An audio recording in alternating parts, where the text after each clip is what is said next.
Hello and welcome to this demonstration of HoxHud Public Release 6. Okay, so the first thing I'm going to demonstrate is just the menu stuff. First of all, you have Skill Profiler. This basically will save your skill setup in your skill trees. So Mastermind, Ghost, Technician, all of them will get saved in here when you actually save it.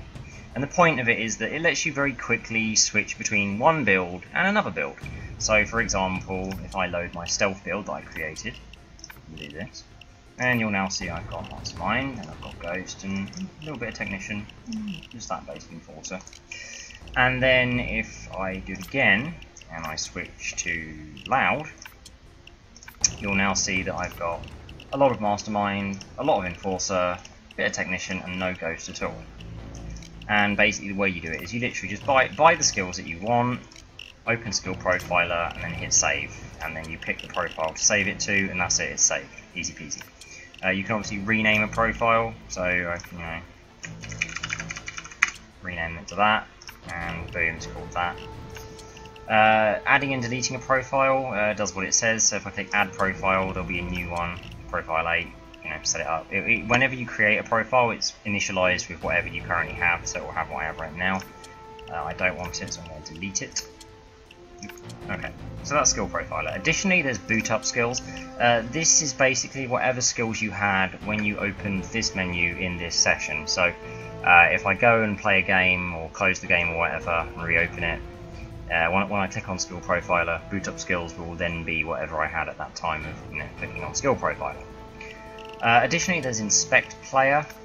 This basically opens the Steam overlay, and it will open PD2 stats by default and show you their PD2 stats information.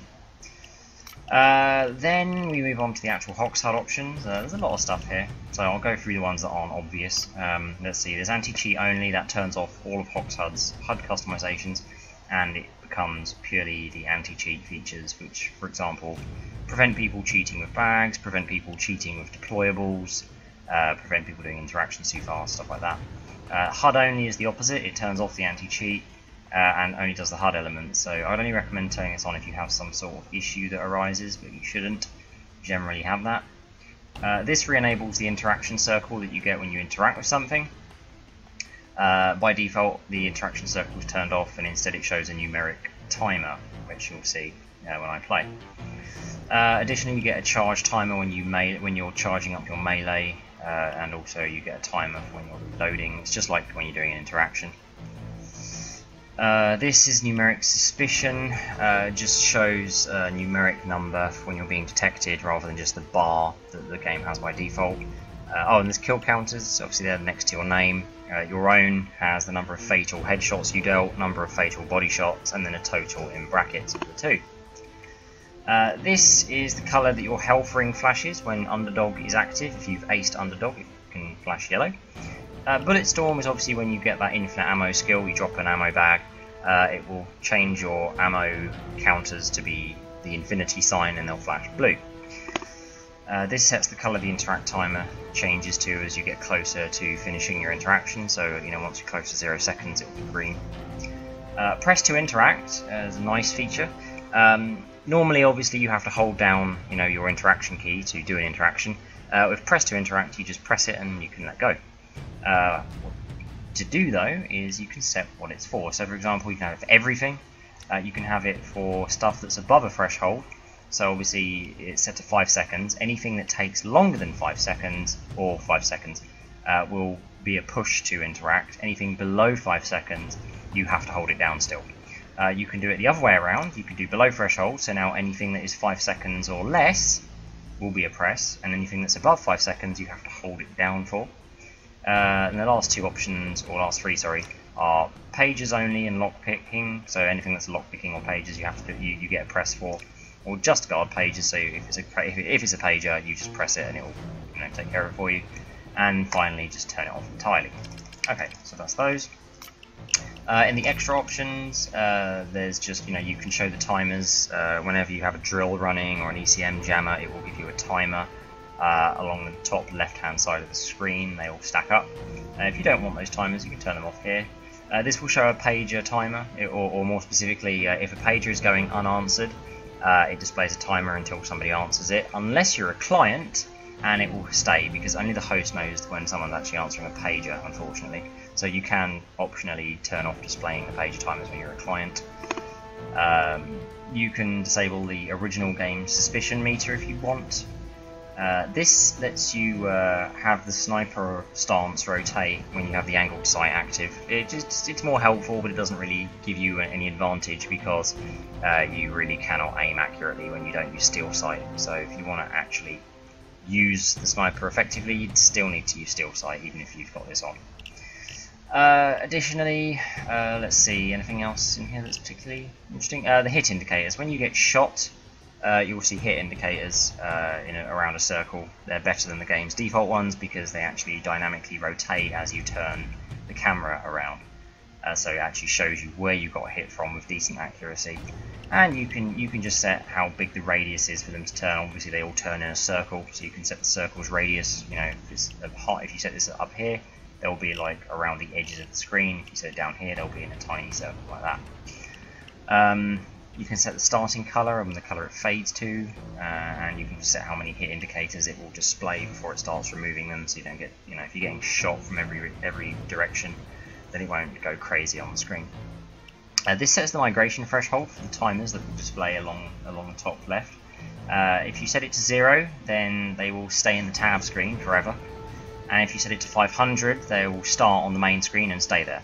If you have it on the default of, I believe it's 60 seconds, then they only go to the main screen after they've got 60 seconds left. If they jam, then they will migrate while they're jammed, and you can fix them and then they go back to the tab screen. So you can set it however you want. The enemy health indicator, when you aim at an enemy you can see their health with this. This will make the value of their health consistent with weapon statistics. So if the weapon stats the weapon stats the developers use are actually 10 times less than what you see in the game. So this will, if you turn this off, then it'll be like, you'll have a decimal place basically. This will make it show the health of civilians. It's always 9 or 0.9 if you turn this off, so you may not want it. This sets the size of the indicator. Obviously, the higher the bigger it is. This sets the vertical position, so a higher number puts it lower down, a lower number puts it higher up, and this sets the horizontal, so you can have it to the left or to the right. This sets the well, you can work these out for yourself, to be honest. The help text at the top here tells you what it does. Okay, the damage counter. This displays in the world just above their head, and you can set all sorts of options with it here. It's pretty well explained, so just read the help text at the top, to be honest. The visual options, this is non-HUD stuff, so the colour of your laser. This is probably the most important for the laser. It sets the intensity of the laser's beam. Decapitations, you can set it for all headshots, only high caliber weapons, or off entirely, whatever you like. Batter up, just read the help text, and this is the Hox Delicious Easter egg. If you don't know what it is, then go and look it up. It turns it off basically. Okay, this is info boxes. These are the little panels in the top right of the HUD in the game, which you'll see soon. The pages info box obviously is the pages. You know what? This is all pretty obvious. I'll explain dominations and jokers. So, with HoxHud, the hostages box that you have in the vanilla game does not show you cops. Instead, there is a separate box for dominated cops, and additionally, there's a box for converted cops. That's also known as joker. Okay, so with that, I think what we'll do is we'll start the game up.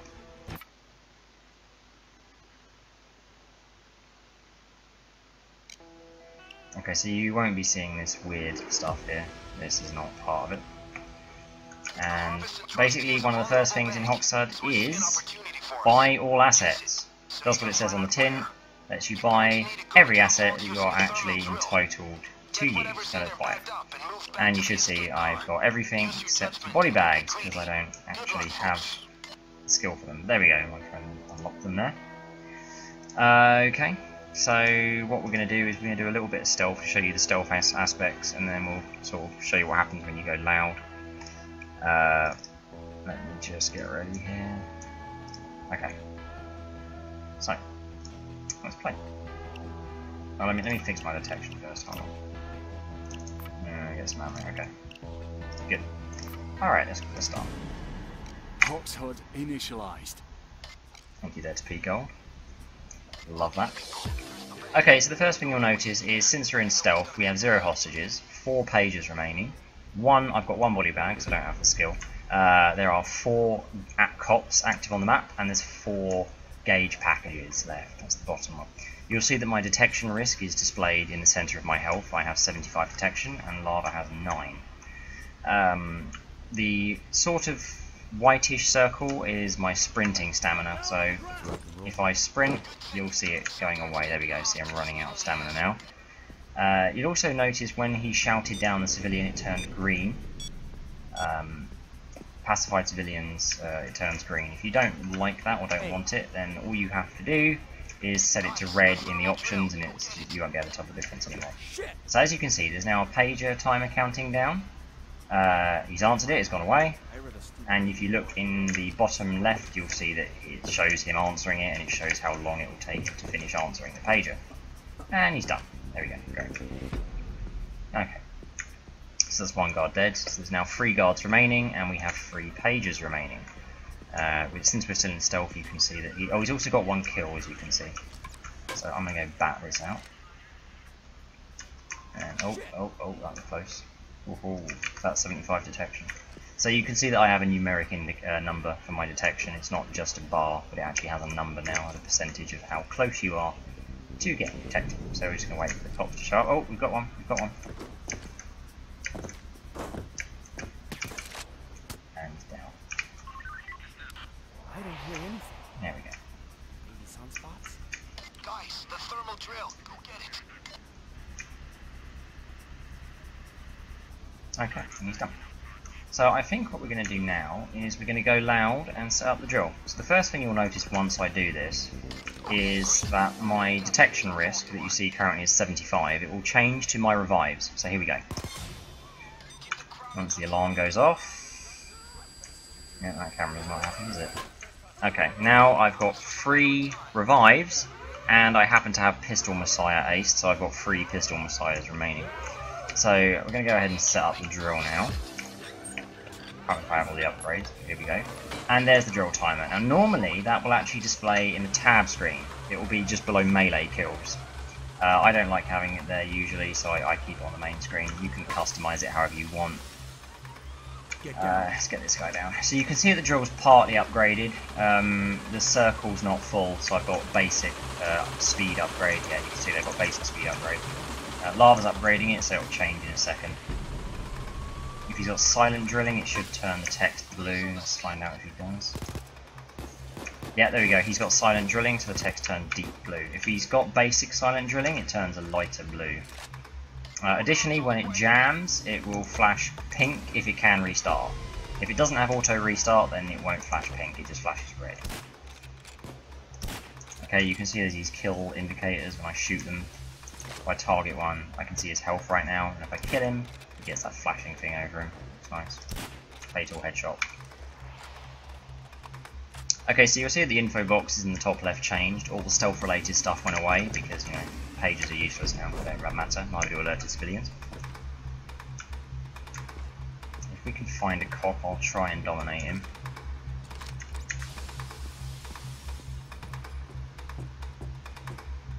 So you can also see that I have information on how much money I'm going to get. So, for example, payday, offshore account, cleaner costs, etc.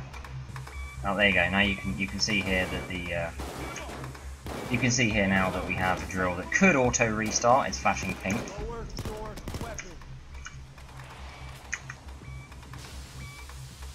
It's not going to restart that apparently. Okay, so now you can see that we've got a domination on the guy. I'll just kill these, get them out of the way. Alright, and if we go back and we'll Joker him. And now you see we've converted him, it's got the Joker sign, and he's a Joker. And we still have 3 regular hostages. Okay, so now you'll see we've got a loot bags counter. We've got 10 loot bags on the map. And you'll also see that if I look at something, I know what it is. So it says it's money and it's worth 307k, and 500. And let's see, there's gold worth 589,375. Those values are from the open beta that we're using right now, Payday 2. When I reload, you also see there's a timer for it. There's also a charge timer when I melee. So there's that. Yeah.